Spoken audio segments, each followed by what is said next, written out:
Saludos amigos desde el Centro Diurno El Tejar Virtual. Su amigo Eduardo Méndez les da la bienvenida a este espacio de conversatorios que noche a noche tenemos con diferentes invitados especiales. Hoy recibimos desde Madrid, España, al doctor Manuel Nevado. Él es psicólogo y trabaja arduamente por la población adulta mayor. Doctor, bienvenido. Bienvenido, muchas gracias, Carlos. ¿Qué tal? ¿Cómo estamos? Estamos adelante tratando de aplanar la curva del COVID aquí en Costa Rica. Bueno, mientras no se os dispare como nosotros aquí en España, va bien. Y por lo que si llegan aquí las noticias, parece que lo estáis haciendo ahí en Costa Rica bastante mejor que nosotros aquí en España, que se nos ha disparado esto y está siendo un auténtico drama. Con el doctor vamos a hablar acerca de cómo superar las crisis, esas crisis personales que todos experimentamos en momentos en que estamos en este aislamiento, en este distanciamiento social o en el confinamiento, como le dicen nuestros amigos españoles. Doctor. Bueno, pues a ver, lo primero de esto es que estamos ante una situación excepcional, es una situación, es uno de los momentos históricos, ¿no? Es decir, hay personas que vivieron la Primera Guerra Mundial, otros que vivieron la Segunda Guerra Mundial, otros que han vivido diferentes guerras civiles, como nosotros aquí, por ejemplo, o nuestros mayores en el año 36, y nuestra generación pues estaba totalmente, digamos, de momento ausente, ¿no? De poder vivir una gran crisis sanitaria mundial y poder, digamos, un poco vivir y tener la sensación de la muerte de cerca, ¿no? La muerte cercana. Y eso es lo que nos está suponiendo este coronavirus, este COVID-19, ¿no? Que nos ha venido totalmente de golpe. Cuando lo veíamos en China nos parecía todo muy lejos, ¿no? Como cosas de chinos, ¿no? De los mercados, de la carne que pueden comer allí, de sus rituales y sus costumbres. Y poco a poco lo hemos ido viendo cómo se ha ido acercando a nuestras vidas hasta que, pues por ejemplo, nosotros aquí ya vamos a hacer ya un mes de confinamiento. El 14 de marzo empezó. Y entonces esta situación de confinamiento, como lo llamamos aquí, pues como tú muy bien decías, ha provocado un distanciamiento social, un aislamiento social en una población. Todos los pueblos latinos somos especialmente sociables, somos muy de vivir en la calle, de estar en contacto con unos, de darnos abrazos, besos, de poder mostrar y manifestar el afecto que nos tenemos. Y eso poco a poco pues nos va limitando y nos va minando nuestra vida personal, nuestra vida social y nuestra vida afectiva y emocional, ¿no?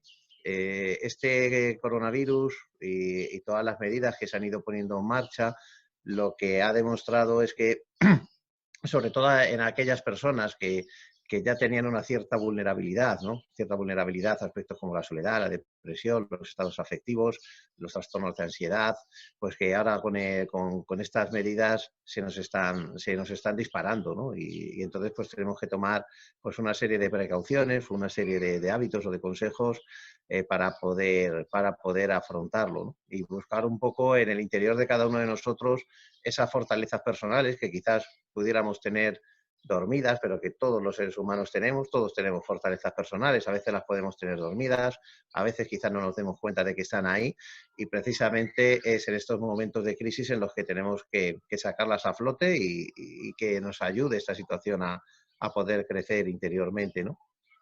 Es precisamente esa la pregunta. ¿Cómo hacemos para ser más fuertes? ¿Cómo hacemos para sacar esas fortalezas que usted lo apunta muy bien? Tenemos dormidas, pero sabemos que las tenemos en nuestro interior. No estamos acostumbrados a estar aislados, no estamos acostumbrados al distanciamiento social, ¿verdad? Nos genera ansiedad, nos genera tristeza, debo decirlo, nos genera también miedo, pero ¿cómo buscamos?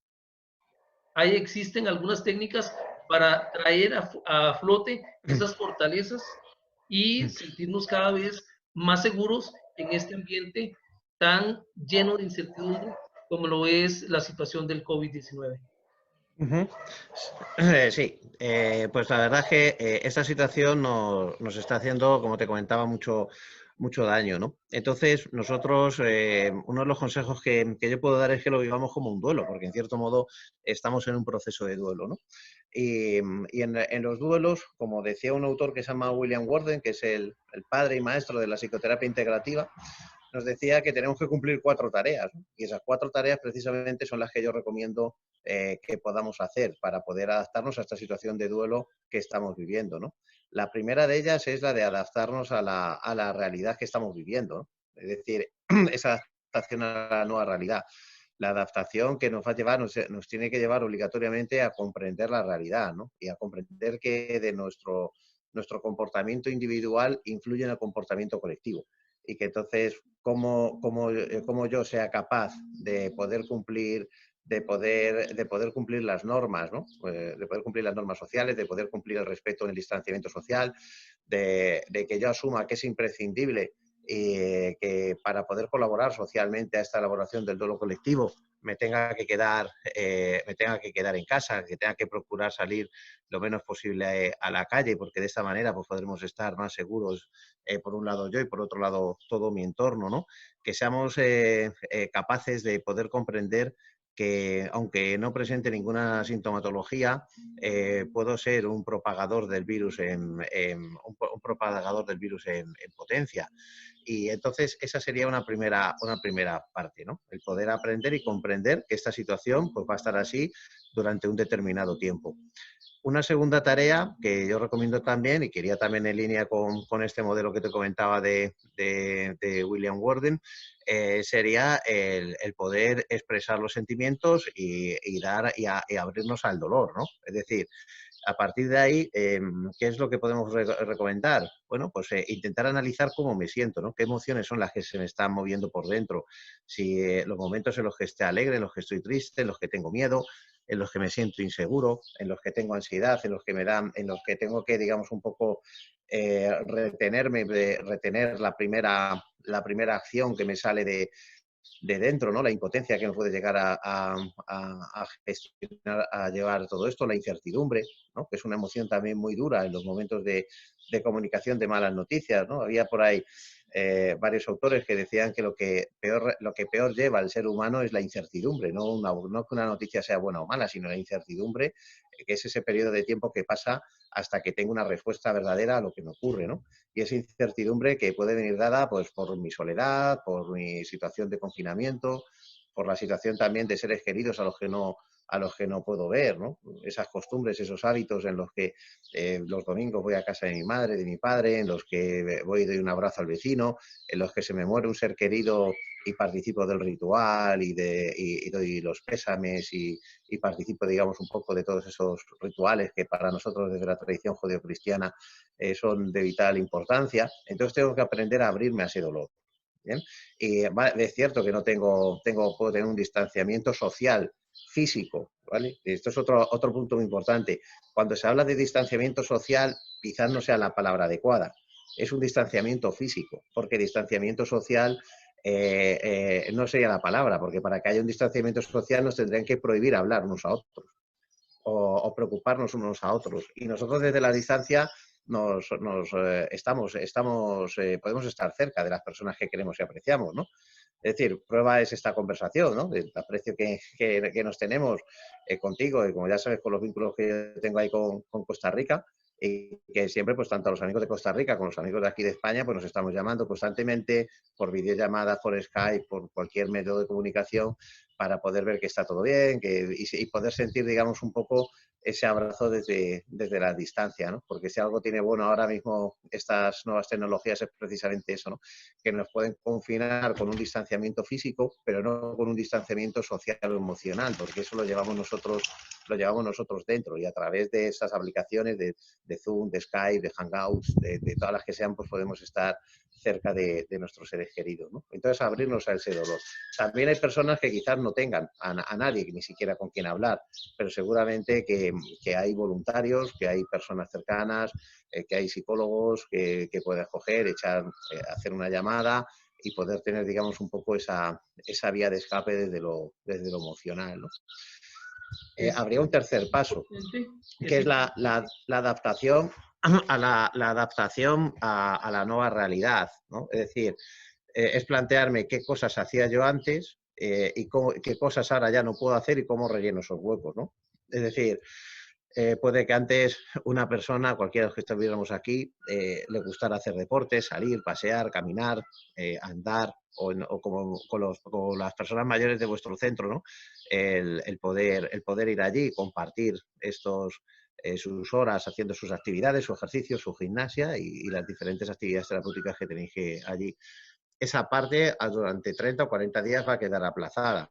¿Bien? Entonces, tenemos que aprender a sustituir todas esas cosas que antes hacíamos en múltiples ambientes diferentes, a hacerlos ahora en nuestra casa, en nuestro entorno. Y a partir de ahí, pues poder retomar actividades o elementos que siempre íbamos dejando para atrás, incluso dentro de nuestra propia casa, ¿no? Y que ya es el momento de hacer, ¿no? Yo, por ejemplo, te cuento mi ejemplo, ¿no? Es decir, prácticamente he organizado de nuevo toda la casa, ¿no? Me he puesto aquí a lo típico que tienen los armarios ahí mal puestos y dice, venga, pues ahora que tengo aquí en casa, es el momento de recolocar los armarios, yo qué sé, de quitar, ¿no? De recolocar un poco muebles, cosas de estas que vas diciendo, a ver si saco tiempo, a ver si estoy un par de días en casa para hacerlo y que al final lo acabas haciendo, ¿no? Y luego el último punto que sería el cómo integramos esto, ¿no? Es decir, qué es lo que he perdido y qué es lo que he ganado con esta época, que ha cambiado, algo que ha cambiado dentro de mí, que es la cuarta tarea, que es la de integrar la pérdida.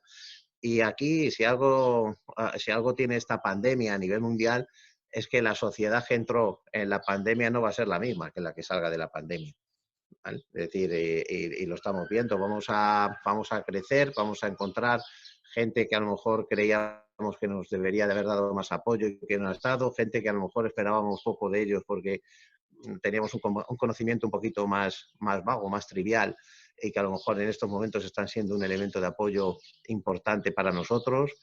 Vamos a tener, fíjate, solamente con el hecho de poder mirar a la muerte tú a tú, como la estamos mirando, ya es un elemento de crecimiento. Es decir, cuántas veces, por ejemplo, cuando hablábamos, ¿no? Y decíamos de que a los niños había que hablarles de la muerte y que había que hablarles de que la vida tiene un inicio y un fin. Y muchos padres y madres nos comentaban, por ejemplo, aquí en España, ¿no? De, bueno, ya tendrán tiempo para sufrir, ya tendrán tiempo de saber qué es esto de la muerte, y no se les ha ido educando, y como ahora, por ejemplo, todo esto ha llegado de golpe. Ahora ya no se puede evitar, ¿no? Aquí en España, que llevamos ya más de 18.000 muertos, y la mayoría de ellos gente mayor, gente que hace un mes y medio estaban llevando a sus nietos al colegio, les estaban acompañando al kinder, como decís allí, ¿no? Y ahora no están y no te has podido despedir de ellos, y todo eso tenemos que integrarlo y ver qué es lo que hemos perdido y que somos capaces de poder cambiar y de poder crecer como ser humanos, como sociedad y como personas. Seguramente vamos a ser mejores seres humanos y esperemos serlo después de esta pandemia. Me hacen una consulta acerca de este ambiente de incertidumbre y cómo afecta nuestro modo en que dormimos, cómo se generan trastornos del sueño a partir de este ambiente de incertidumbre. ¿Cómo superamos eso? Bueno, pues fíjate, es muy interesante porque los problemas y los trastornos del sueño siempre son una de las primeras consecuencias que aparecen como consecuencia del estrés prolongado en el tiempo y de la situación de incertidumbre, ¿no? Y nos pueden aparecer de varias formas. Los dos más comunes que pueden aparecernos sería el problema de insomnio y de conciliación, es decir, el irnos a la noche y tardar en encontrar mucho más la postura y poder coger el sueño, y también la hipersomnia diurna, ¿vale? Es decir, muchas veces la falta de un horario establecido que podemos llegar a tener como consecuencia de la situación de aislamiento que estamos viviendo, nos lleva a romper rutinas que tenemos establecidas y a cambiar nuestro reloj biológico interno, que es el que nos lleva más o menos a despertarnos a unas horas, a acostarnos a unas horas, precisamente porque tenemos responsabilidades en nuestro día, ¿no? Es decir, si tenemos que ir a trabajar y entramos a las 7 de la mañana, sabes que a las 5 de la mañana tienes que estar de pie para ducharte y para poder ir al trabajo, ¿no? Ahora, como esa responsabilidad no la tenemos, porque estamos en casa, puede que a lo mejor en lugar de levantarte a las 5, te acabes levantando a las 6:30, te acabes levantando a las 7, y en lugar de irte a dormir a las 11 te acabes yendo a dormir a las 12, a las 12:30, porque tienes la sensación de que al día siguiente tienes libertad, digamos, un poco de horario que te da el confinamiento. Entonces, todo eso acaba alterando nuestro sueño. ¿Vale? Parece que no, porque parece que no hay como una relación directa. Y alguien dice, bueno, pero si es que yo, si tengo todo el día libre o tengo que teletrabajar desde casa, igual me da ponerme a las 8 en el ordenador que a las 5, ¿no? O si no me voy a tirar 2 horas de presa en la carretera, pues me levanto tranquilamente luego más tarde. Pero todos esos cambios, todo lo que nosotros cambiemos, cuanto más cambiemos la rutina cotidiana y diaria que teníamos establecida y lo llevemos ahora a esta situación nueva, cuanto más cambio tengamos en esas rutinas, más dificultades vamos a tener a la hora de poder conciliar el sueño. Luego, aparte, también se suma el miedo, porque claro, aquí estamos hablando solamente la parte sanitaria, pero el miedo es el miedo a que tú puedas contagiar, el miedo a que tú a que tú seas contagiado, el miedo a que se contagien familiares y seres queridos tuyos, el miedo a perder tu empleo y a que luego el empleo no podamos volver a recuperarlo. ¿Eh? También el miedo que puede pasar de que tienes que estar confinado y a veces a lo mejor la familia puede ser para ti una situación de cárcel, que aquí lo estamos viviendo mucho en España, por ejemplo, con mujeres maltratadas que ahora en época de confinamiento tienen que estar conviviendo con sus maltratadores, ¿no? Y, es decir, entonces toda esa situación de miedo e incertidumbre acaba afectando muchísimo al sueño. En las dos principales formas, como te digo, insomnio e hipersomnia. Pero luego también las preocupaciones las podemos ver en forma de pesadilla o en los niños, por ejemplo, en terrores nocturnos, ¿no? Despertares nocturnos, despertando un poco sobresaltados y con mucho más miedo de lo habitual, incluso en niños que ya habían superado esta etapa que es típica de los niños de entre 3 a 5 años, ¿no? Tendríamos que readaptarnos una vez que termine la pandemia a la rutina que teníamos antes de que esta iniciara. Supongo porque si nos pasamos ahorita en la etapa de confinamiento, adaptándonos a esta nueva rutina, donde mi tiempo puede ser flexible, donde puedo tener trastornos del sueño, puede ser difícil volver a la rutina habitual que tenía antes de empezar la pandemia.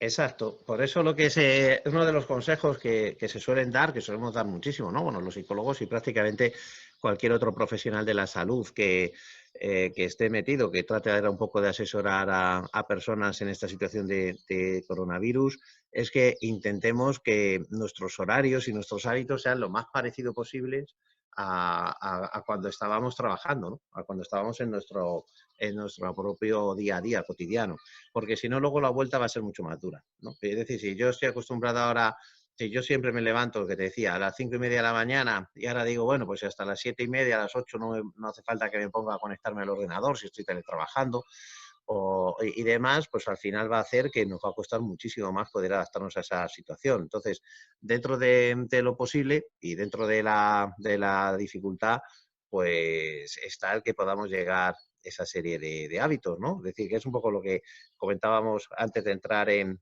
aquí en escena, ¿no? Y estábamos diciendo un poco del tema que estáis haciendo, por ejemplo, de poder enviar incluso trabajos online a los adultos mayores para que puedan seguir haciendo sus rutinas desde casa, ¿no? Con la ayuda de alguien con el que estén viviendo, para que cuando lleguen luego el impacto no sea tan brusco, ¿vale?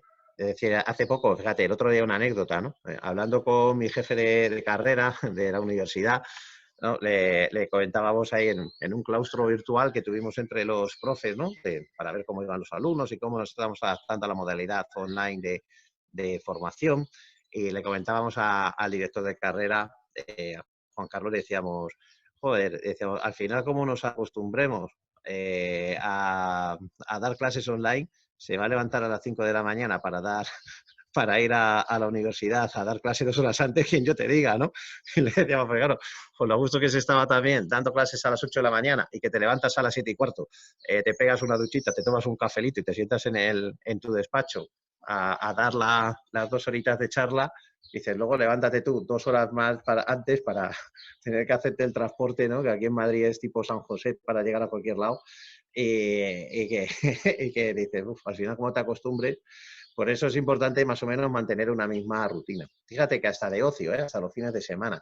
Por ejemplo, aquí en España, que somos, ya sabes que nos gusta, al igual que a vosotros, pues nos gusta mucho el alternar y el compadrear y el salir un poco a tomar cervezas y el aperitivo, igual que a vosotros. Aquí se está poniendo muy de moda ahora lo que son las tapas online, ¿no? Es decir, quedamos, yo mismamente quedo con mis amigos los domingos y por aquí, por esta aplicación, por el Zoom, vamos saliendo todos en diferentes pantallitas, igual que quedábamos los domingos a las 12:30, pues para tomar una cervecita en el bar en el bar de ahí del centro de Madrid donde quedamos y tal, pues igual pues intentar hacerlo en formato online, ¿no? Para poder tener esa cercanía y que la rutina sea lo más parecida posible dentro de lo irreal que nos parece todo. Doctor, le agradecemos su tiempo y le pedimos que se cuide mucho allá en Madrid y esperamos que cuando regrese aquí a Costa Rica, tenerlo pronto en el Centro Diurno El Tejar. Pues por allí estaremos. En cuanto nos levanten el confinamiento. De hecho, hoy, si no hubiera si no hubiera habido nada de todo esto, hoy me podrías haber entrevistado allí en Cartago. Porque debería de haber llegado allí la semana pasada. O sea que, así que espero poder veros a todos pronto allí en directo y saludarte a ti y a todos tus adultos mayores y a tus compañeros allí en el centro diurno. Muchas gracias. Y a ustedes, amigos, recordarles que desde la página web www.centrodiurnoeltejar.org pueden acceder a material de este tipo, a entrevistas y también material descargable que pueden imprimir y trabajar con sus adultos mayores desde casa. Su amigo Eduardo Méndez les dice muchas gracias y que sean felices el día de hoy.